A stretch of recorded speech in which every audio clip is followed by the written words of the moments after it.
ഇന്ത്യയിലെ ഓരോ ഇടത്തരക്കാരന്റെയും സ്വപ്നമായിരുന്ന ഒരു ഇരുചക്ര വാഹനത്തെക്കുറിച്ചാണ് ഞാൻ ഇന്ന് സംസാരിക്കുന്നത്. അതെ, ബജാജ് ചേതക് എന്ന ഇതിഹാസത്തെക്കുറിച്ചാണ്.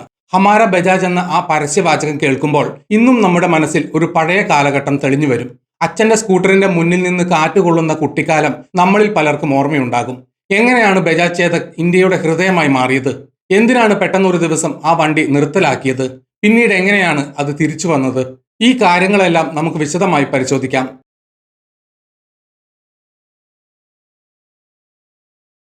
ബജാജ് ചേതക്കിന്റെ ചരിത്രം തുടങ്ങുന്നത് 1972-ലാണ്.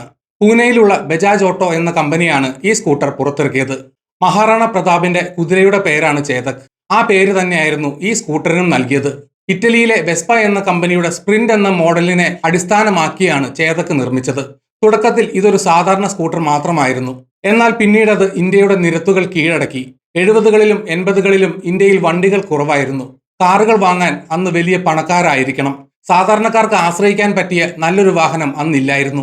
ആ സമയത്താണ് ചേതക് വരുന്നത്. അത് വളരെ പെട്ടെന്ന് ജനപ്രിയമായി. അക്കാലത്ത് ഒരു ബജാജ് ചേതക് വാങ്ങുക എന്നത് വലിയ ബുദ്ധിമുട്ടായിരുന്നു. നിങ്ങൾ ഇന്ന് പണം നൽകി ബുക്ക് ചെയ്താൽ വണ്ടി കിട്ടാൻ ചിലപ്പോൾ 10 വർഷം വരെ കാത്തിരിക്കേണ്ടി വരുമായിരുന്നു. ഇത് കേൾക്കുമ്പോൾ നിങ്ങൾക്ക് അത്ഭുതം തോന്നാം. എന്നാൽ അതായിരുന്നു സത്യം. വണ്ടി ബുക്ക് ചെയ്ത രസീത് കയ്യിലുണ്ടെങ്കിൽ അതൊരു വലിയ കാര്യമായിരുന്നു. വിവാഹ വിപണിയിൽ പോലും ചേതക് സ്കൂട്ടറിന് വലിയ ഡിമാൻഡ് ഉണ്ടായിരുന്നു. ചേതക് സ്കൂട്ടർ സ്ത്രീധനമായി നൽകുന്ന പതിവ് അക്കാലത്ത് ഉണ്ടായിരുന്നു. ബുക്ക് ചെയ്ത ഉടനെ വണ്ടി കിട്ടാൻ ആളുകൾ ഇരട്ടി വില വരെ നൽകാൻ തയ്യാറായിരുന്നു. അത്രയ്ക്കും വലിയ ഡിമാൻഡ് ആയിരുന്നു ഈ സ്കൂട്ടറിന് ഉണ്ടായിരുന്നത്. ഇന്ത്യയിലെ ഇടത്തരക്കാരുടെ കുടുംബവാഹനമായിരുന്നു ചേതക്. അച്ഛനും അമ്മയും 2 കുട്ടികളും അടങ്ങുന്ന ഒരു കുടുംബം മുഴുവൻ ഈ സ്കൂട്ടറിലാണ് സഞ്ചരിച്ചിരുന്നത്. അച്ഛൻ വണ്ടി ഓടിക്കും, മൂത്ത കുട്ടി അച്ഛന്റെ മുന്നിൽ നിൽക്കും, അമ്മ പിന്നിലിരിക്കും, ചെറിയ കുട്ടി അമ്മയുടെ മടിയിലിരിക്കും. ഇങ്ങനെ 4 പേർക്ക് സുഖമായി യാത്ര ചെയ്യാൻ ചേതക് സഹായിച്ചു. ഇതിന്റെ സീറ്റ് വലുതായിരുന്നു. അത് യാത്രക്കാർക്ക് സൗകര്യപ്രദമായിരുന്നു. ഇതിന്റെ വശങ്ങളിൽ ഒരു സ്റ്റെപ്പിനി ടയർ ഉണ്ടാകും. അതിന്റെ കവറിൽ പലരും ഹമാര ബജാജ് എന്ന് എഴുതി വെക്കും. ഇത് കാണുന്നത് തന്നെ ഒരു ഭംഗിയായിരുന്നു. 1989-ലാണ് ഹമാര ബജാജ് എന്ന പരസ്യം വരുന്നത്. ഇന്ത്യൻ പരസ്യ ചരിത്രത്തിലെ തന്നെ ഏറ്റവും മികച്ച ഒന്നാണിത്. ഈ പരസ്യത്തിൽ വണ്ടിയുടെ എഞ്ചിനെ കുറിച്ചോ മൈലേജിനെ കുറിച്ചോ ഒന്നും പറയുന്നില്ല. പകരം ഇന്ത്യയിലെ സാധാരണക്കാരുടെ ജീവിതമാണ് കാണിച്ചത്. പട്ടാളക്കാർ, കച്ചവടക്കാർ, വീട്ടമ്മമാർ, അങ്ങനെ എല്ലാവരും ബജാജ് സ്കൂട്ടർ ഉപയോഗിക്കുന്നത് ആ പരസ്യത്തിൽ കാണിച്ചു. ഇത് ജനങ്ങളുടെ മനസ്സിൽ വലിയ സ്ഥാനം പിടിച്ചു.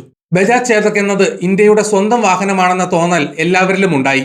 90കളുടെ തുടക്കം വരെ ചേതക് തന്നെയായിരുന്നു രാജാവ്. എന്നാൽ 90കളുടെ പകുതിയോടെ കാര്യങ്ങൾ മാറിമറിഞ്ഞു. ഇന്ത്യയിൽ സാമ്പത്തിക ഉദാരവൽക്കരണം വന്നു. വിദേശ കമ്പനികൾക്ക് ഇന്ത്യയിൽ വരാൻ അനുവാദം കിട്ടി. ജപ്പാനിൽ നിന്നുള്ള കമ്പനികൾ ഇന്ത്യയിൽ എത്തി. ഇത് വിപണിയിൽ വലിയ മാറ്റമുണ്ടാക്കി. അതുവരെ സ്കൂട്ടർ ഓടിച്ചിരുന്നവർ ബൈക്കുകളിലേക്ക് മാറാൻ തുടങ്ങി. ഇതിന് പ്രധാനമായും 2 കാരണങ്ങൾ ഉണ്ടായിരുന്നു. ഒന്നാമത്തെ കാരണം മൈലേജ് ആയിരുന്നു. ഹീറോ ഹോണ്ടയുടെ ബൈക്കുകൾക്ക് വലിയ മൈലേജ് ലഭിച്ചിരുന്നു. പെട്രോൾ വില കൂടുന്ന സമയത്ത് ഇത് ജനങ്ങളെ ആകർഷിച്ചു. ബജാജ് ചേതക്കിന് അത്രയും മൈലേജ് ഇല്ലായിരുന്നു. രണ്ടാമത്തെ കാരണം വേഗതയും സ്റ്റൈലുമായിരുന്നു. ചെറുപ്പക്കാർക്ക് സ്കൂട്ടറിനേക്കാൾ ഇഷ്ടം ബൈക്കുകളോടായിരുന്നു. സ്കൂട്ടർ ഓടിക്കുന്നത് പഴയ രീതിയാണെന്ന് അവർ കരുതി. ഗിയർ മാറ്റാൻ കൈ ഉപയോഗിക്കണമെന്നത് ചേതക്കിന്റെ ഒരു രീതിയായിരുന്നു. എന്നാൽ ബൈക്കുകളിൽ കാലുകൊണ്ട് ഗിയർ മാറ്റാം. ഇത് കൂടുതൽ എളുപ്പമായിരുന്നു. ഇതിനിടയിൽ മറ്റൊരു മാറ്റം കൂടി വന്നു. ഗിയർ ഇല്ലാത്ത സ്കൂട്ടറുകൾ വിപണിയിലെത്തി. ഇത് ഓടിക്കാൻ വളരെ എളുപ്പമായിരുന്നു. ക്ലച്ച് പിടിക്കേണ്ട ആവശ്യമില്ല, ഗിയർ മാറ്റേണ്ട ആവശ്യമില്ല, ആക്സിലറേറ്റർ കൊടുത്താൽ വണ്ടി ഓടും. ഇത് സ്ത്രീകൾക്കും പ്രായമായവർക്കും വളരെ സൗകര്യപ്രദമായി.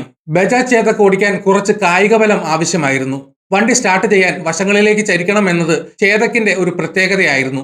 ബജാജ് ടിൽറ്റ് എന്നാണ് ഇതിനെ വിളിച്ചിരുന്നത്. ഫ്യൂവൽ സിസ്റ്റം ഡിസൈനിന്റെ പ്രത്യേകത കാരണമാണ് ഇങ്ങനെ ചെയ്യേണ്ടി വന്നിരുന്നത്.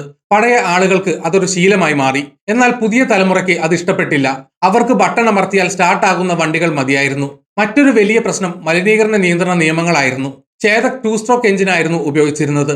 ഇത് കൂടുതൽ പുക പുറത്തുവിടും. പരിസ്ഥിതിക്ക് ഇത് ദോഷമാണ്. സർക്കാർ നിയമങ്ങൾ കർശനമാക്കിയപ്പോൾ ബജാജിന് 4 സ്ട്രോക്ക് എഞ്ചിനിലേക്ക് മാറേണ്ടി വന്നു.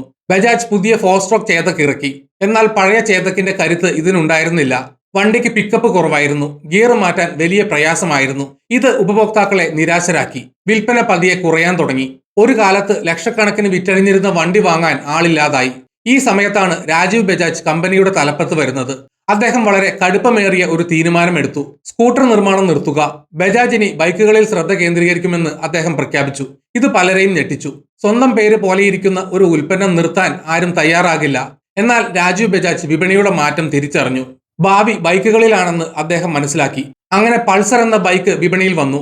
അത് വലിയ വിജയമായി. ബജാജ് ലോകത്തിലെ തന്നെ വലിയ ബൈക്ക് നിർമ്മാതാക്കളായി മാറി. 2005-ൽ ബജാജ് ചേതക്കിന്റെ ഉൽപാദനം നിർത്തി. 2006-ഓടെ അത് പൂർണ്ണമായും വിപണിയിൽ നിന്ന് അപ്രത്യക്ഷമായി. അതൊരു യുഗത്തിന്റെ അവസാനമായിരുന്നു. പലരും തങ്ങളുടെ പഴയ ചേതക് വിൽക്കാൻ തയ്യാറായില്ല. അവർ അത് ഓർമ്മയ്ക്കായി സൂക്ഷിച്ചു. ഇന്നും പല വീടുകളിലും പഴയ ചേതക് കാണാം. അത് ആ കുടുംബത്തിന്റെ ഒരു ഭാഗമാണ്. വർഷങ്ങൾ കടന്നുപോയി, ലോകം വീണ്ടും മാറി. പെട്രോൾ വണ്ടികൾക്ക് പകരം ഇലക്ട്രിക് വണ്ടികൾ വരാൻ തുടങ്ങി. അന്തരീക്ഷ മലിനീകരണം കുറയ്ക്കാൻ എല്ലാവരും ഇലക്ട്രിക് വണ്ടികളിലേക്ക് തിരിഞ്ഞു. ഇന്ത്യയിലും ഈ മാറ്റം വന്നു. പല പുതിയ കമ്പനികളും ഇലക്ട്രിക് സ്കൂട്ടറുകൾ ഇറക്കി. ഈ അവസരത്തിൽ ബജാജ് വീണ്ടും ഒരു തിരിച്ചുവരവിന് ഒരുങ്ങി. 2019 ഒക്ടോബറിൽ ബജാജ് ഒരു വലിയ പ്രഖ്യാപനം നടത്തി. ചേതക് തിരിച്ചു വരുന്നു. പക്ഷേ ഇത്തവണ അതൊരു പെട്രോൾ സ്കൂട്ടർ അല്ല, മറിച്ചൊരു ഇലക്ട്രിക് സ്കൂട്ടറാണ്. 2020 ജനുവരിയിൽ ചേതക് ഇലക്ട്രിക് വിപണിയിലെത്തി. പഴയ പേര് തന്നെ അവർ നിലനിർത്തി. കാരണം ചേതക് എന്ന പേരിന് ഇന്ത്യയിൽ വലിയ മൂല്യമുണ്ട്. ജനങ്ങൾക്ക് ആ പേരിൽ വിശ്വാസമുണ്ട്. പുതിയ ചേതകിന്റെ രൂപകൽപ്പന വളരെ മനോഹരമാണ്. പഴയ ചേതകിന്റെ ചില ലക്ഷണങ്ങൾ ഇതിലും കാണാം. എന്നാൽ ഇത് വളരെ ആധുനികമാണ്. ഇതിന്റെ ബോഡി മെറ്റൽ കൊണ്ടാണ് നിർമ്മിച്ചിരിക്കുന്നത്. വിപണിയിലെ മറ്റ് പല സ്കൂട്ടറുകളും പ്ലാസ്റ്റിക് ബോഡിയാണ് ഉപയോഗിക്കുന്നത്. എന്നാൽ ബജാജ് ഉറപ്പുള്ള മെറ്റൽ ബോഡി തന്നെ തിരഞ്ഞെടുത്തു. ഇത് ചേതകിന്റെ പാരമ്പര്യം കാണിക്കുന്നു. പുതിയ ചേതക് ഇലക്ട്രിക് പ്രീമിയം സ്കൂട്ടറായാണ് അവതരിപ്പിച്ചത്. ഇതിൽ ഗിയർ ഇല്ല, ഓടിക്കാൻ വളരെ എളുപ്പമാണ്. ഇതിൽ ഡിജിറ്റൽ മീറ്റർ ഉണ്ട്. ബ്ലൂടൂത്ത് വഴി ഫോൺ ഇതിലേക്ക് കണക്ട് ചെയ്യാം, പാട്ടുകൾ കേൾക്കാം, മാപ്പ് നോക്കാം, അങ്ങനെ ഒട്ടേറെ സൗകര്യങ്ങൾ ഇതിലുണ്ട്. ഒറ്റത്തവണ ചാർജ് ചെയ്താൽ 90 കിലോമീറ്റർ വരെ ഓടാൻ ഇതിന് കഴിയും. ഇതിന്റെ ബാറ്ററി വളരെ മികച്ചതാണ്. വീട്ടിലെ സാധാരണ പ്ലഗ് പോയിന്റിൽ കുത്തിയിട്ട് ഇത് ചാർജ് ചെയ്യാം. ഫാസ്റ്റ് ചാർജിംഗ് സൗകര്യവും ഇതിനുണ്ട്. ചേതകിന്റെ തിരിച്ചുവരവ് വിപണിയിൽ വലിയ ചലനമുണ്ടാക്കി. പഴയ തലമുറയ്ക്ക് ഇത് ഗൃഹാതുരത്വം ഉണർത്തി. പുതിയ തലമുറയ്ക്ക് ഇതിന്റെ സ്റ്റൈലും ഫീച്ചറുകളും ഇഷ്ടപ്പെട്ടു. തുടക്കത്തിൽ പൂനെയിലും ബാംഗ്ലൂരിലും മാത്രമാണ് ഇത് വിറ്റത്. പിന്നീട് ഇന്ത്യ ഒട്ടാകെ ഇതിന്റെ വിൽപ്പന തുടങ്ങി. കോവിഡ് കാലത്ത് വിൽപ്പനയിൽ കുറവുണ്ടായെങ്കിലും പിന്നീട് അത് കൂടി. 2024ലും 2025ലും ചേതക്കിന്റെ വിൽപ്പന വലിയ തോതിൽ വർദ്ധിച്ചു. ഇന്ന് ഇലക്ട്രിക് സ്കൂട്ടർ വിപണിയിൽ ചേതക്കിന് വലിയ സ്ഥാനമുണ്ട്. ഓല, ഏത്തർ തുടങ്ങിയ കമ്പനികളാണ് ചേതക്കിന്റെ പ്രധാന എതിരാളികൾ. എന്നാൽ ബജാജ് അതിൻ്റെതായ വഴിയിലാണ് സഞ്ചരിക്കുന്നത്. അവർ ഗുണനിലവാരത്തിനാണ് പ്രാധാന്യം നൽകുന്നത്. വില കുറച്ച് ഗുണനിലവാരം കുറയ്ക്കാൻ അവർ തയ്യാറല്ല. ചേതക് എന്ന പേരിന്റെ മാന്യത കാത്തു സൂക്ഷിക്കാൻ അവർ ശ്രമിക്കുന്നു. പുതിയ മോഡലുകൾ അവർ ഇറക്കുന്നുണ്ട്. വില കുറഞ്ഞ മോഡലുകളും ഇപ്പോൾ ലഭ്യമാണ്. 2025ൽ പുതിയ സാങ്കേതിക വിദ്യകൾ ഉപയോഗിച്ചുള്ള ചേതക് മോഡലുകൾ വിപണിയിലെത്തി. ചേതകിന്റെ ഈ യാത്ര നമ്മളെ പലതും പഠിപ്പിക്കുന്നു. മാറ്റം അനിവാര്യമാണ്. കാലത്തിനൊത്ത് മാറിയില്ലെങ്കിൽ നമ്മൾ പുറത്താക്കപ്പെടും. ബജാജ് അത് കൃത്യമായി മനസ്സിലാക്കി. സ്കൂട്ടറുകൾക്ക് ഡിമാൻഡ് കുറഞ്ഞപ്പോൾ അവർ അത് നിർത്തി. ബൈക്കുകളിൽ ശ്രദ്ധിച്ചു. പിന്നീട് ഇലക്ട്രിക് വണ്ടികളുടെ കാലം വന്നപ്പോൾ അവർ പഴയ ചേതക്കിനെ പുതിയ രൂപത്തിൽ അവതരിപ്പിച്ചു. പഴയ പേരും പുതിയ സാങ്കേതിക വിദ്യയും അവർ കൂട്ടിയിണക്കി. ഇത് ബുദ്ധിപരമായ ഒരു നീക്കമായിരുന്നു. ഇന്ന് നമ്മൾ റോഡിൽ കാണുന്ന ചേതക് ഇലക്ട്രിക് വെറും ഒരു വണ്ടിയല്ല. അത് ബജാജ് എന്ന കമ്പനിയുടെ നിശ്ചയദാർഢ്യത്തിന്റെ പ്രതീകമാണ്. പരാജയങ്ങളിൽ തളരാതെ മുന്നോട്ടു പോയാൽ വിജയം ഉറപ്പാണെന്ന് അത് നമ്മളെ ഓർമ്മിപ്പിക്കുന്നു. പഴയ ചേതക്കിന്റെ ശബ്ദം ഇന്ന് കേൾക്കാനില്ല, ആ പുകയുമില്ല. എന്നാൽ ആ വിശ്വാസം ഇന്നുമുണ്ട്. ഹമാര ബജാജ് എന്ന വികാരം ഇന്നും ഓരോ ഇന്ത്യക്കാരന്റെയും മനസ്സിലുണ്ട്. ഈ സ്കൂട്ടർ നമ്മുടെ സംസ്കാരത്തിന്റെ ഭാഗമാണ്. വീഡിയോ കണ്ട എല്ലാവർക്കും നന്ദി.